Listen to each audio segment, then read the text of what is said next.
ಮೈಸೂರಿನ ಬಲೂನು ಬಾಲಕಿಯ ಪ್ರಕರಣದ ಒಂದೊಂದು ವಿಚಾರ ಈಗ ನಿಜಕ್ಕೂ ಬೆಚ್ಚಿ ಬೀಳಿಸ್ತಾ ಇರುವಂಥದ್ದು. ಯಾಕಂದರೆ ಒಂದು ಕಡೆ ತನಿಖೆ ನಡೀತಿದೆ.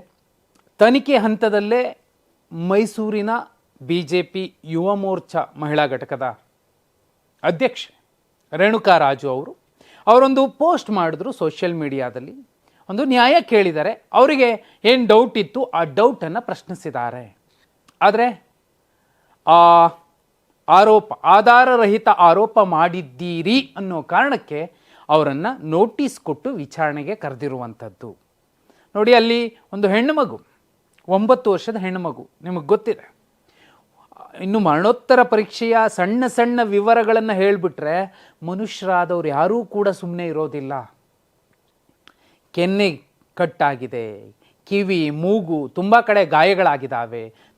ಅತ್ಯಂತ ಪೈಶಾಚಿಕವಾಗಿ ಆ ಕಾರ್ತಿಕ್ ಅನ್ನುವಂತಹ ಕಟುಕ ವಿಕೃತ ತನ್ನ ದೌರ್ಜನ್ಯವನ್ನು ಎಸಗಿದಾನೆ.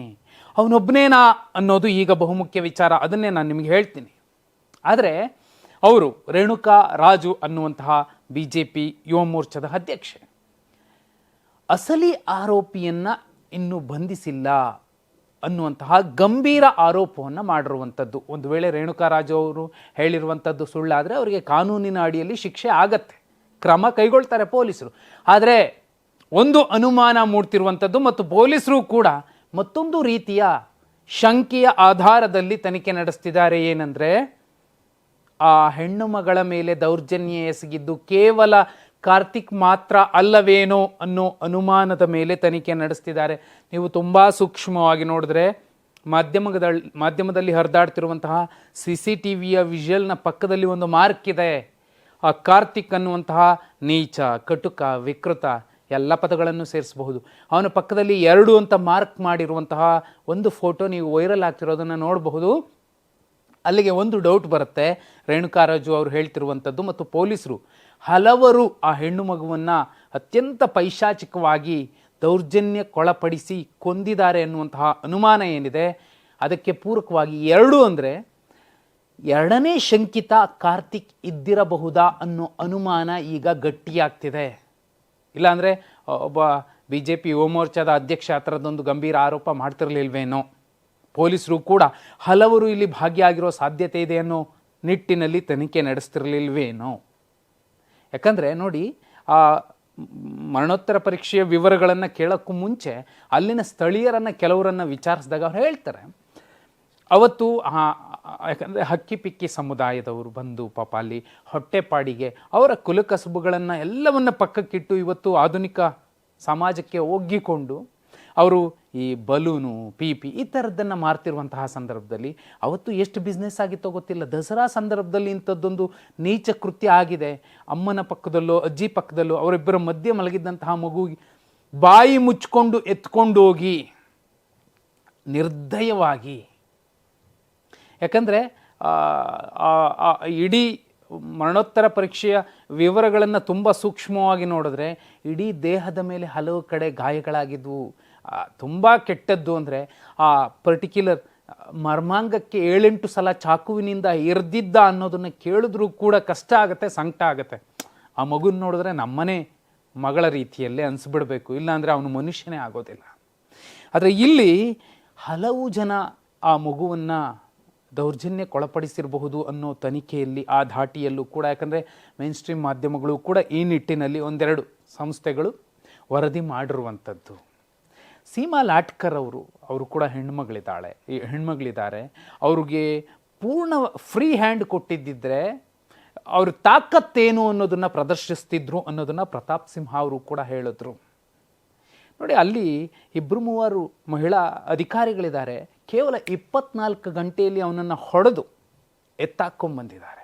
ಆದರೆ ಈಗ ಏನು ಅನುಮಾನ ಬರ್ತಿದೆ, ಹಲವರು ಭಾಗಿಯಾಗಿರುವ ಶಂಕೆ ಇದೆ ಅನ್ನುವಂಥದ್ದೇನಿದೆ, ಆ ಪುಟ್ಟ ಕಂದಮ್ಮ ಅದೆಷ್ಟು ಸಂಕಟ ಅನುಭವಿಸಿರಬೇಕು, ಅದೆಷ್ಟು ಸಲ ಅಮ್ಮ ಅಂತ ಕಿರ್ಚಿರಬಹುದೋ ಗೊತ್ತಿಲ್ಲ. ಯಾಕಂದರೆ ಬಾಯಿ ಮುಚ್ಚಿ ಆ ಕೃತ್ಯವನ್ನು ಮುಗಿಸಿದ್ದಾರೆ ಅನ್ನೋದಾದರೆ ನಾವು ಎಲ್ಲಿಗೆ ಬಂದು ನಿಂತಿದ್ದೀವಿ?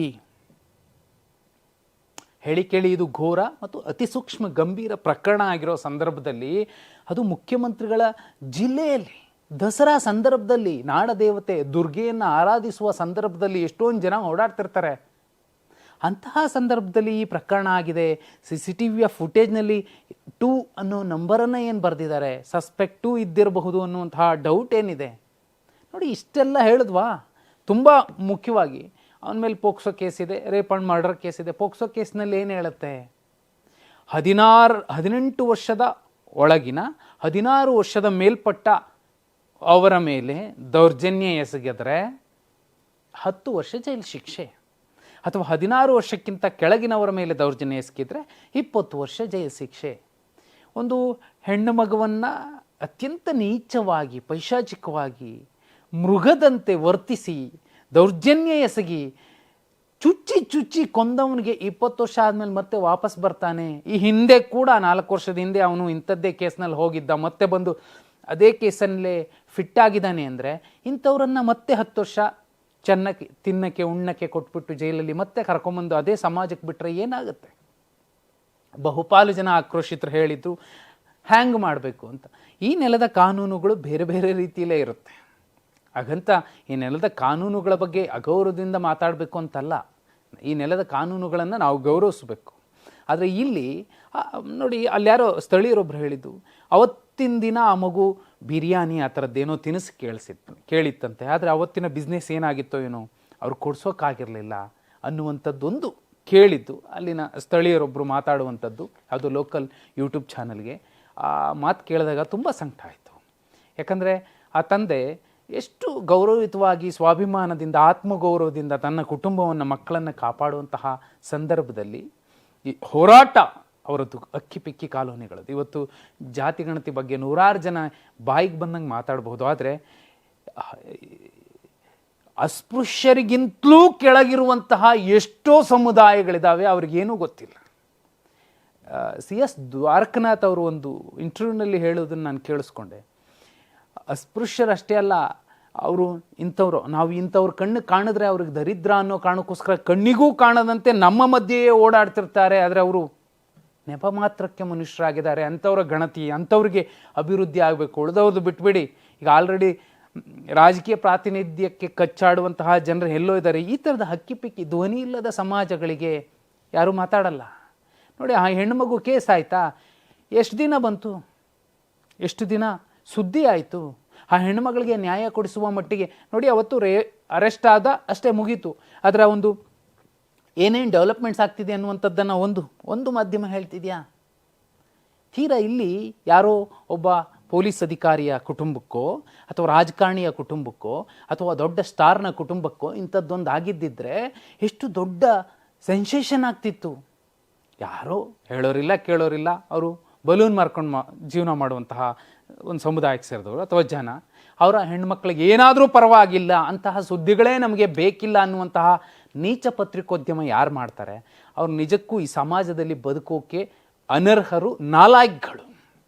ಆ ಪುಟ್ಟ ಕಂದಮ್ಮ ಅದೆಷ್ಟು ಸಂಕಟ ಅನುಭವಿಸಿ ಈ ಸಮಾಜದ ಇವತ್ತು ಅಂಥದ್ದೊಂದು ಕೃತ್ಯ ಆಗಿದೆ. ಸಮಾಜದಲ್ಲಿನ ಎಲ್ಲರೂ ಕೂಡ ಹೊಣೆಗಾರರಾಗಿರ್ತಾರೆ. ಅಂಥವ್ನು ಸಿಕ್ಕ ಕೊನೆ ಪಕ್ಷ ಅಂಥವ್ನ ಎದುರುಗಡೆ ಕಾಣಿಸಿದಾಗ ಬೇರೆ ಸಂದರ್ಭದಲ್ಲಾದರೂ ನೋಡಿದ್ರೂ ಕೂಡ ನಮ್ಗೆ ಯಾಕಪ್ಪ ಬೇಕು ಈ ಉಸಾಬರಿ ಅಂತ ಎದ್ದು ಬರುವ ಅಥವಾ ಸೈಡ್ ಮಾಡ್ಕೊಂಡು ಬರುವಂತಹ ಜನರು ಕೂಡ ಇದ್ದಾರೆ. ಎದುರುಗಡೆ ಸಿಕ್ಕಾಗ ಅಂಥವ್ರನ್ನ ಕಪಾಳ ಕೆರಡ್ಬಿಟ್ಟು, ಇಲ್ಲಾಂದರೆ ಪೊಲೀಸರಿಗೆ ಆ ಮಾಹಿತಿಯನ್ನು ತಲುಪಿಸಿ ಮುಂದೆ ಸಾಗಬೇಕಾಗತ್ತೆ. ಇಲ್ಲ ಅಂದರೆ ನಾಳೆ ಆ ಮಗುಗಾಗಿದ್ದು ಬೇರೆ ಮಕ್ಕಳಿಗಾಗಲ್ಲ ಅನ್ನೋದೇನು ಗ್ಯಾರಂಟಿ? ಸಮಾಜದಲ್ಲಿ ಪ್ರತಿಯೊಬ್ಬ ಪ್ರಜೆಯೂ ಕೂಡ ಜವಾಬ್ದಾರಿಯುತವಾಗಿ ಹೆಣ್ಣು ತಾಯಿ ಅನ್ನೋ ಧರ್ಮವನ್ನು ಉಳಿಸೋದಕ್ಕೆ ಸ್ವಲ್ಪ ಮಟ್ಟಿಗಿನ ಕಾಳಜಿ, ಕಳಕಳಿ ಇಟ್ಟುಕೊಳ್ಳದೆ ಹೋದರೆ ನಾವೆಲ್ಲ ಯಾವ ತಾಯಿಯ ಉದರದಿಂದ ಜನಿಸಿರ್ತೀವೋ ಅಂತಹ ತಾಯಿಯಂದಿರಿಗೆ ನಾವು 4 ಕಾಣಿಯ ಬೆಲೆ ಕೊಡ್ತಿಲ್ಲ, ಗೌರವ ಕೊಡ್ತಿಲ್ಲ. ಆಕೆಯ ಧರ್ಮವನ್ನು ಉಳಿಸೋದಕ್ಕೆ ನಾವು ಅನರ್ಹರು ಅನ್ನುವಂತಹ ಒಂದು ನಿರ್ಧಾರಕ್ಕೆ ಬಂದು ಬಿಡಬೇಕಾಗತ್ತೆ. ನಿಜಕ್ಕೂ ನಮಗೆ ನಾಚಿಕೆ ಆಗಬೇಕು.